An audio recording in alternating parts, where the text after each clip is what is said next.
You know that voice? The one that shows up right before you hit send on the email or like enter or step on stage or finally ask for what you are worth. The one that whispers, "Who do you think you are?" While most of us have spent years trying to argue with it, shame it, or drown it out with affirmations. But what if that voice isn't the enemy? What if it's actually doing its job, protecting you the only way it knows how, with rules it wrote when you were 5 or 10 or 15? Rules that once kept you safe, but now keep you small. Today, on this episode of Healthy Mind, Healthy Life, we are not here to silence self doubt. We are here to understand why it is so loyal and whether it still deserves the badge. And joining me, listeners, is someone who spent years trying to outtrain rigidity in athletes' bodies, only to discover the real rigidity was in her minds and her own. From the gyms of the Middle East to channeling higher consciousness in Queensland, she now helps people rewrite the very operating system that creates self doubt in the first place. So, let us meet my incredible guest, Magdalena Lyle. Magdalena, welcome to Healthy Mind, Healthy Life, and it's really an honor to have you here. Oh, thank you very, very much. I'm very appreciative and I'm very blessed. Thank you. Thank you so much. Um, I mean, Magdalena, most people um, treat self doubt because we're talking about it, like a motivational problem.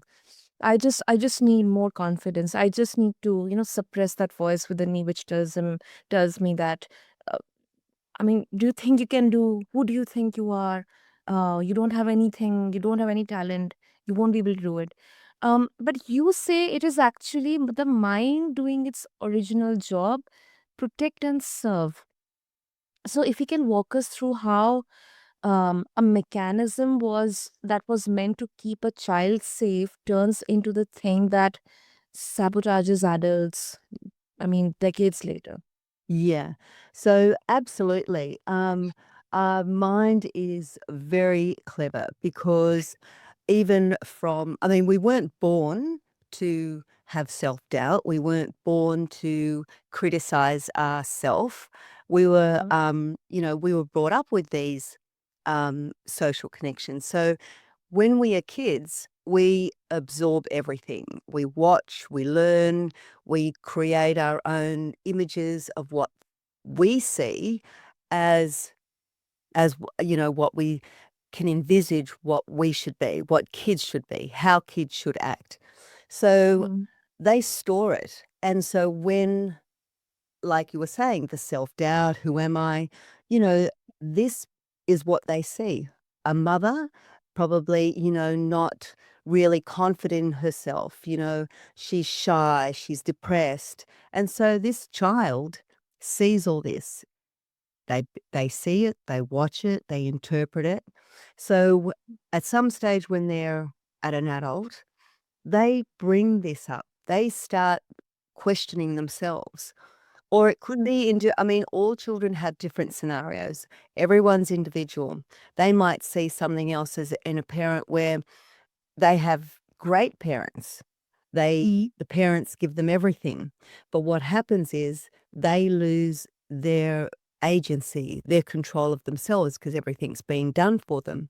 So that could create self-doubt because they are never doing anything for themselves. So they have to, if I do this, it might not be perfect. What will my parents Mm. say? Judgment. Um, you know, so when we see our parents in whatever frame, we as children interpret it. And so that begins to, make our own beliefs, not their beliefs, but the beliefs of the parents. Does that make sense?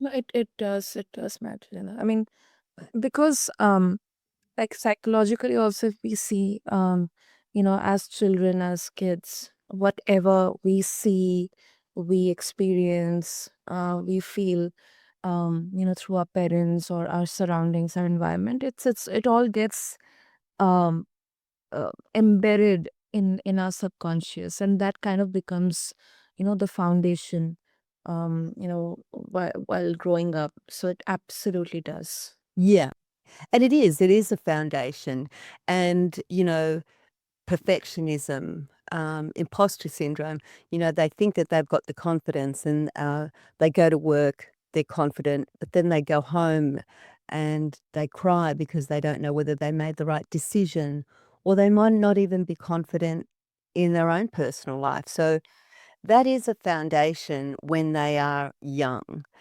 Not all, trauma can be seen in different ways. It might not be traumatic to you and I, maybe spilling, milk on the floor and your parents yelling at them. That might not be traumatic for us, but as a 5-year-old, that's pretty traumatic, you know? Yeah. Yes, absolutely. Absolutely. Yeah.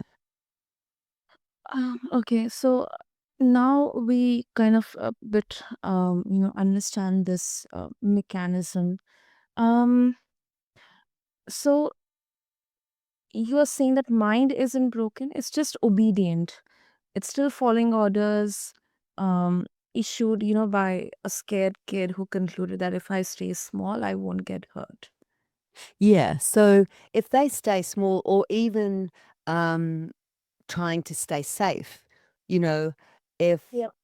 if parents are telling them that they have to behave, they can't talk while parents grandparents are visiting friends, you must sit in that chair and not say anything, be a good girl, be a good boy. So, Mm, they will then somehow in their adult life become quiet. They might then, be drawn in with themselves.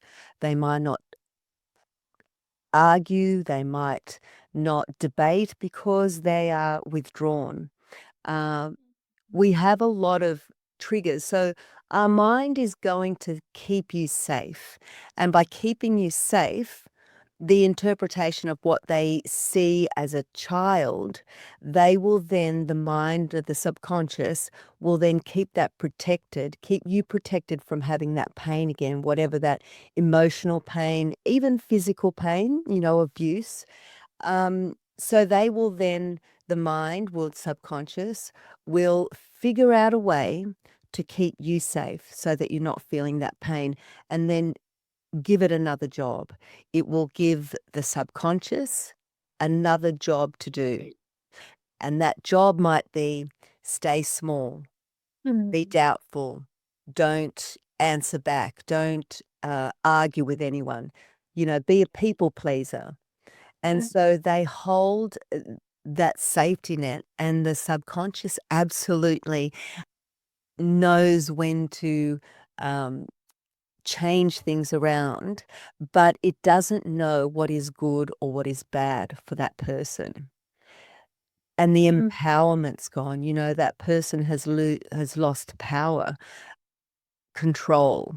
And so when the subconscious changes and shifts things, that then becomes could be physical, it could be a reaction emotionally or physical. So, for instance, if we hold tension in our body, we can mm, hold it in our shoulders. Some people hold it in their jaw, they become tense. And I've seen it on many clients where they will hold so much tension in their body. And it was only just funny, today I had a client who, because I do fascial stretch, but I also do therapy while they're being stretched, because that is when the body is in a parasympathetic state. So when I'm talking to them and I'm moving their body around, I'm saying, just let go, relax. And they say, I am relaxed. But in actual fact, the body's holding tension.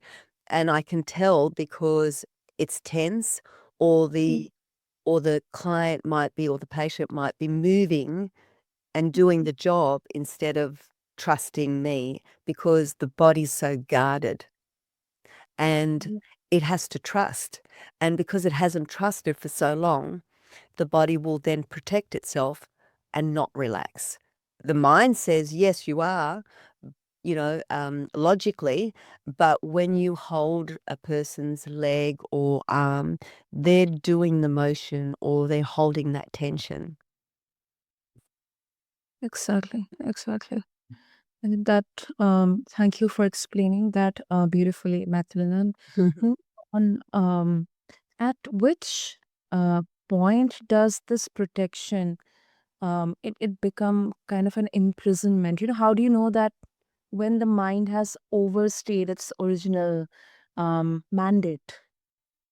When they have, well, it it shows up in uh, their limited beliefs, so Mm. or trauma, and this can come through in either in their work, in their personal life, how they behave, and there will be a point in time when the body will react and the body or the mind or the person has had enough. They don't want to, for example, uh, we can have a behavior or a physical disease like a skin disease. It can come out through the skin. You can have migraines. So when you have been fed up of having these physical issues or emotional issues, that's when they go and seek help because they've had enough. They don't wanna behave. They don't wanna behave with anger or frustration or doubt anymore. So they Mm. will seek help, and that's what I do. I do the hypnotherapy, and the hypnotherapy I do both, and for some people, they might see it a little bit different because I do channeling and hypnotherapy this at in the session, and channeling is some people might say it's a spiritual religious. It's actually Yeah. we all channel. You channel when you're driving to work or you're driving home. You have this automatic radar where you know exactly where you're going, or you're watching a movie, you're channeling that movie. Athletes, artists, they all channel into their creativity or in that mindset where they've got to just get focused. So I channel my spirit guide, and that then brings a message.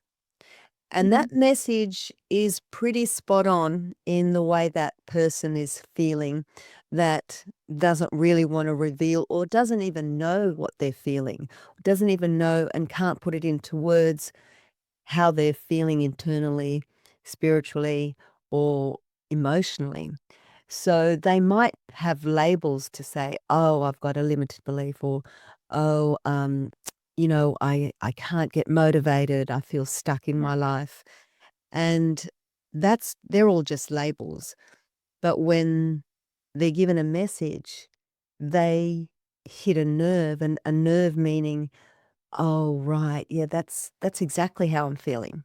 So after this message has been given by my high guide, I come out and I then begin the therapy side, which is the hypnotherapy. That is very interesting. It is. It is. Yeah. Um, and you also work with a lot of high achieving clients. Like athletes, executives. Um, Yes. who would look the most confident people on the earth, from outside. But Yeah. most common secret self doubt you see in people who already appear successful. Yeah. And you talk about executives, let's talk about that first, where they make decisions, they have to look after their staff, they've got global offices, perhaps millions, billions of dollars. They've got a lot of pressure and a lot of stress and anxiety because they have to perform. They have to perform. And let me tell you, a lot of them behind the scenes are very anxious, even just to give a talk or a speech. Um, and this is, even though they can make decisions and run a company, they have their own issues because, it comes with um, confidence in a way, but then lack of confidence in themselves. Have I Mhm. done the right thing? What about this person? What about that person? And then it becomes not being or trusting themselves in, and we all have intuition, right? We all have it, but you doubt that intuition. And so what safeguards that and covers up that intuition is the ego, is the other noise in our heads that question and doubt. And so if an executive has the absolute emphatic decision to make without any hesitation and trust the intuition, they are confident throughout everything. And it doesn't become ego, it doesn't become arrogant, it just becomes a knowing. And they can still be pleasant, they can still be personable. And I think a lot of executives lose that. They lose themselves in their work, in the business, and just bringing them grounded. For athletes, I do have a lot of bodybuilders that come through, and they have to be mentally focused. They also self criticize. They'll compare. They'll compare about other people. Oh, I'm not on stage. I'm not looking good. I've got Yeah, yeah, my physique um, isn't um, perfect, and so perfectionism comes through. exactly. I mean, it kind of becomes like a mask. Absolutely. Yeah, yeah,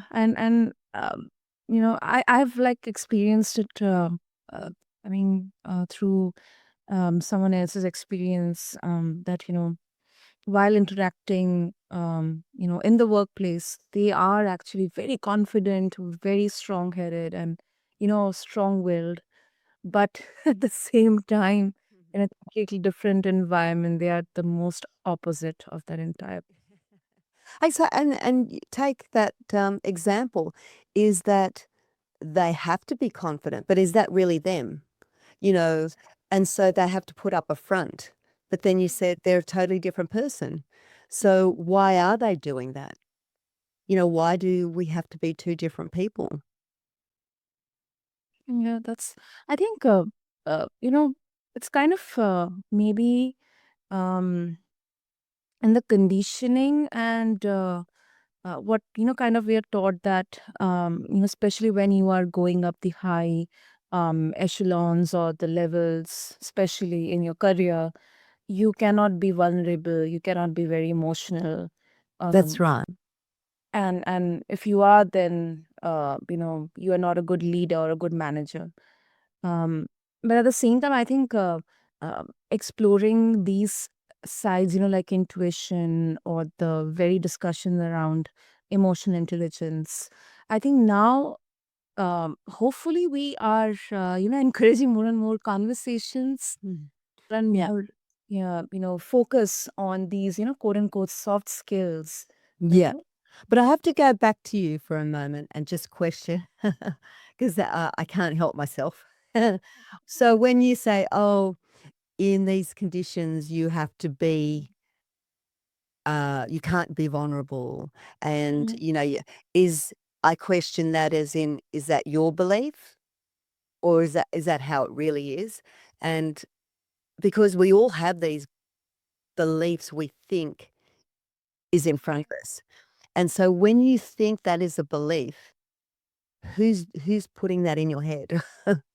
Because maybe that has been a persona that other people have said, "Oh, guess what? You can't go up. You can't get that promotion because you're not assertive enough and you're not strong enough. You can't." Well, is it their belief? If you're confident, this is exactly what I mean. If you're confident, you know exactly who you are, and you can still be a nice person, you can still be a pleasant and personable person, but you are an assertive person.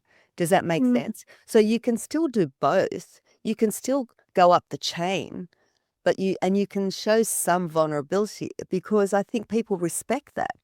People mm, respect that, oh, you can be a little bit emotional, not angry or scream, but you can be sympathetic, you can be compassionate, and I think that's lost.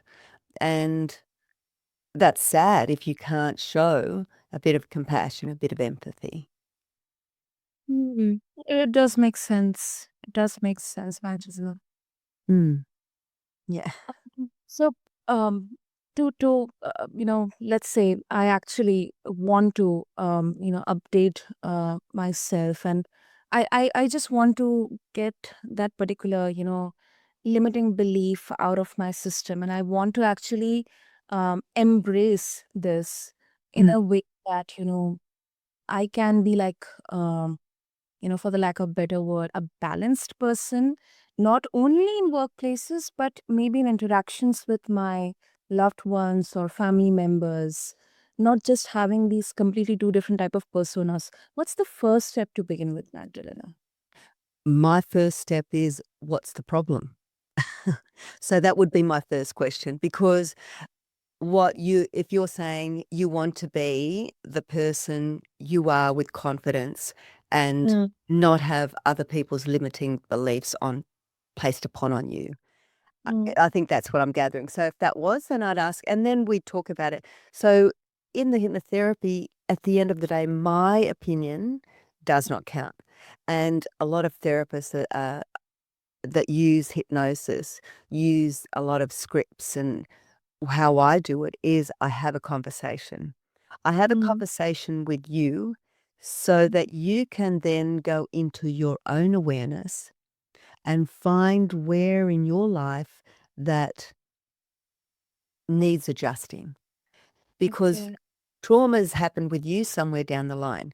You'll figure out where it is in your life. You'll figure out your own resources. You'll figure out where the trauma was, and you'll understand that the total opposite. So let me say, for example, um, you have this problem of a limiting belief about yourself, that you feel that you can't go up the chain, you can't get promoted because I'm not I'm not a person that can make decisions. I'm not a Mm, person that can be I'm not sure. I'm not sure about you. I feel like I'm doing it now. But if I'll do that, I'll then say, well, what would happen if someone said to you, you've got the job? mm,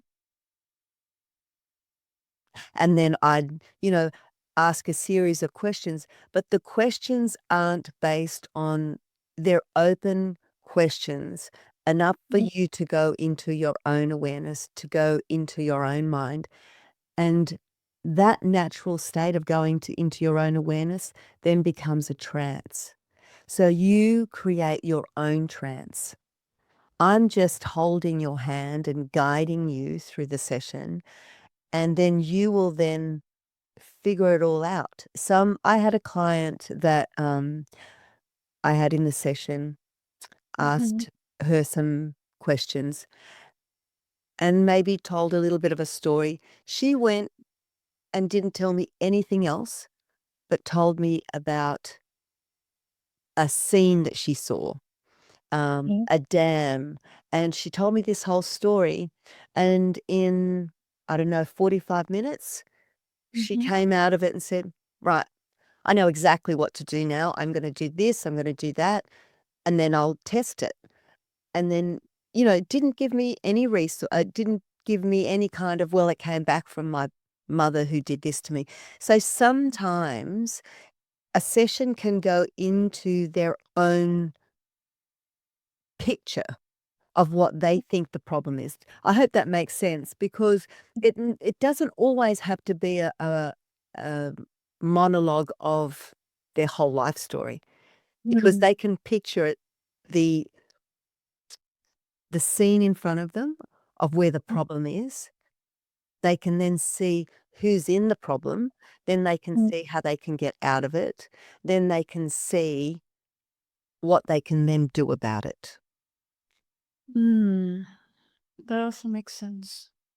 Yeah, Uh, Magdalena, if listeners, before we wrap up, in the interest of time, if sure. listeners they would like to, explore this more, and they would also like to connect with you, to share their thoughts and get hold of your work, what would be the easiest way? Well, they can either connect to me in my website, which is Energy for Therapy, which is ENERGIE number 4 therapy, or they can just, I'm sure you can just attach it my email, which is probably the best way. Um, I prefer the email because I like to be more personal and I like to have time to have a chat with them. Super. Listeners, what I'm going to do is have all the details and Magdalena's email ID in the show notes. So uh, make sure you connect with her, reach out to her.